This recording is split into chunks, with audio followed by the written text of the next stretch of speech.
Hey guys, so welcome back.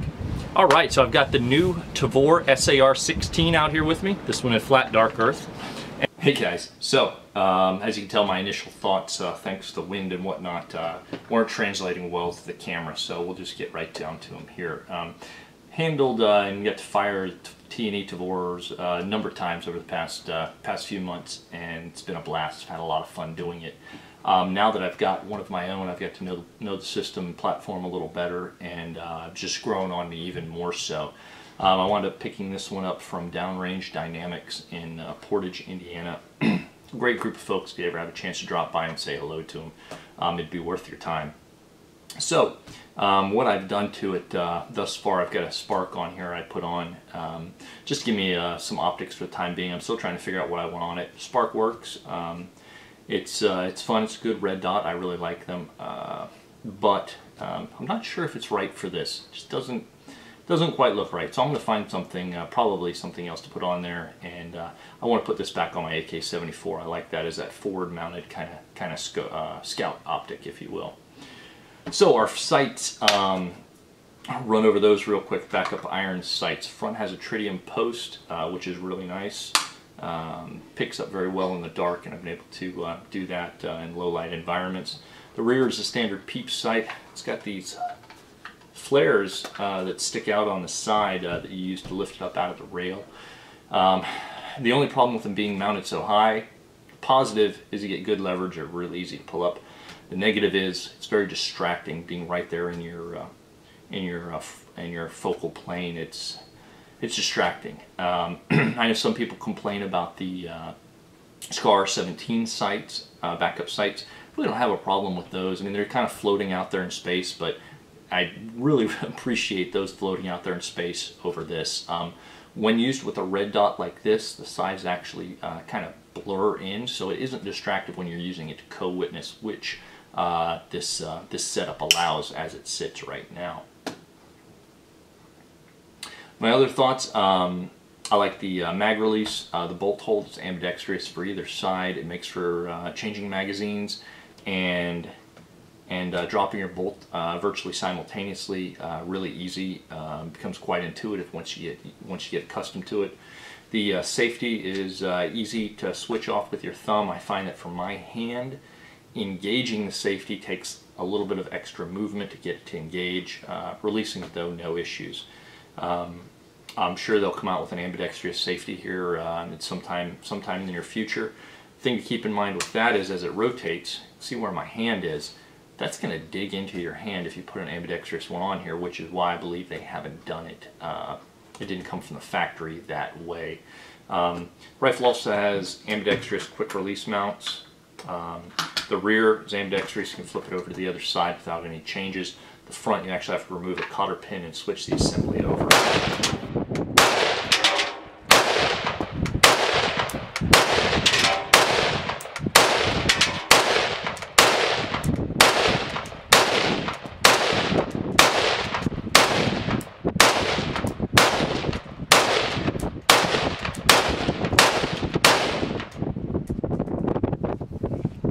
The bolt hold on the rear here isn't as positive as an AR. You don't really feel it quite as much.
Alright guys, so welcome back inside. As you can tell, it's a lot drier here and not nearly as windy. So appreciate you guys bearing with me while I was out there. Normally I like to do almost all my testing and whatnot on camera. When I showed up at the range at first, it's the first time I fired this rifle was today. So I put the spark on it and got it sighted in, and one of my best groupings of the day was to put some match ammo through just to see how it would perform while I was getting it sighted in. And that was the Hornady 55 grain. And you guys will see that coming up here in just a minute. So let's take a look at some of the features of the rifle. It's currently set up in a right-handed configuration. You can get it in, you can convert it to right-handed without a lot of trouble. Basically, all the internals swap over and will eject out the left-hand side if you'd like. The one change you'll need to do is you'll need to change out the bolt, which I'm not sure if they're available right now or not. They should be fairly soon. Charging handle, all the other internals swap over. This side rail is mounted at 45-degree offset, comes over to the other side. You can pop your safety out and swap it around to the other side. The mag release and bolt hold are both ambidextrous as they sit. This tab right here is for changing out the barrel. So you can do caliber conversions. You'll be able to get 9mm and 5.45 by 3.9 soon, or at least in the next few months. They're slated to be out. I'm not sure if that timetable's been pushed back or not. It'd take the standard 5.45 AR style magazines without any magwell conversion. The 9mm kit will come with a magwell conversion for the magazine, which I believe is just a click-in-place device. It comes with quick detach swing swivels on both sides, and for the rear they pop right out and swap over to the other side without any sort of conversion or without any sort of swap over. For the front, there's actually a post that you would need to take this cotter pin out, remove this, swap it around, and put it back on to move the front quick detach over the other side. Yeah, obviously they had to do that for some of the internals, make a quick change barrel, the charging handle and whatnot go over to the other side. I understand why they did it, even though I'm not a fan of it. Logistically, it was easier for the engineers. So there it is. There we go. So let's take a look at the internals. Breaking it down is fairly simple. There's 3 pins, all of which are captive. First one here you would start with, hit, and just pulls right out. The rear of the buttstock drops down, and you can pull out your bolt and bolt carrier all in one piece. One thing to note here in the rear, there's this little area right here you could use to put in some extra batteries or something else, maybe a small, very small oil bottle, something along those lines. So there is actually a little storage compartment in the back here that you could utilize if you wanted to. Like I said, there's not much room back there, so I'm not sure how well that's going to work out. To remove the trigger, to get your trigger group, it's actually really easy. You pop these 2 pins out. Again, they're both captive. And you slide and you pull this your bolt hole down, and the trigger pack will just drop right out. You can tell it's fairly small, self-contained. For those people who aren't fans of the trigger, and I find that trigger's acceptable on a bullpup. I don't have any problems with it. I don't have any problems, as you can see from the grouping I shot from my makeshift rest on that range bag. You know, it's doing about as well as you can expect. So I'm sure they'll make some upgrades and changes to that in the future. Some aftermarket companies will. Put it back together. It's pretty simple. Just reverse the process. Hey guys, so we're downrange. One of my best groupings of the day was when we first got here and I was getting my red dot sighted in. We've got 5 rounds, 1, 2, 3, 4, 5. It's at 100 yards with match ammo. The best stuff I had out here today, I only had 10 rounds of it, so I saved that toward the beginning. With the wolf and some of the other groupings that I'm getting here, most of my targets have blown away. At this point, getting about double that grouping, which I'm pretty happy with out of a 16-inch bullpup. Anyway, we're going to take the rest of this inside for some final thoughts.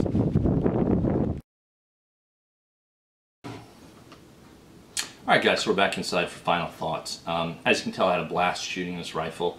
Even though the conditions today weren't ideal, it's still a lot of fun. Handled everything we threw at it, ammo-wise and magazine-wise. The IWI Mag 17 it came with, of course, functions fine. PMags Gen 2 and 3 function fine, as well as USGI contract magazines we had out. So all of those were good. You know, the features of this set this apart from a couple other bullpups. It's a little sleeker, it's more refined than some things maybe a little larger, such as the FN FS2000. I still really like the AUG as well. Time's going to tell how I feel about the two of them, comparatively so, but considering that I do not own an AUG at this point in time, and I probably wouldn't buy another one unless something drastic were to change. I think the Tavor overall is going to edge it out, especially for the fact that you can actually fire it from your off shoulder without too much concern. So tell from the you've seen me shoot it in other videos where I'll transition shoulders to shoot it. Provided your chin isn't in front of your deflector here, you're going to be all right shooting it off your left shoulder if it's configured for right-hand shooting. You've still got a good sight on your optic. You've still got a good shoulder for it. And you're good there. As you can tell, when my wife was shooting it, the casings actually came out and hit her in her right shoulder. So that was kind of interesting to see. That was from the weaker power 223. So that's something to keep in mind. Shooting your higher powered ammunition is going to put that trajectory more to 90 degrees or even forward, even as far as 45 degrees, some of the hotter stuff that we were shooting. And you probably noticed that in the video. If you take a look at it, this video on high quality, this is available in high def for what it's worth. So anyway, that takes care of that. Hope you guys had fun with me today. Just kind of messing around and at least getting out and trying to do something. That's the thing, you know, get out, shoot, even if it's nasty weather. Just go out and have fun. You know, the biggest limitations for me in this regard is, you know, cameras and obviously audio quality. But you know, as the future goes forward, maybe we can work on that some more as well. So I appreciate your subscriptions and your like, guys. You can find me at facebook.com/gun reviews. They have been shutting down some Facebook pages. Luckily mine hasn't yet.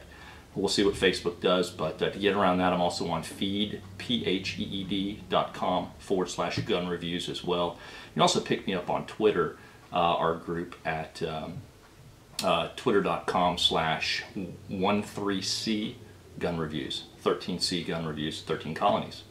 So there you go, guys.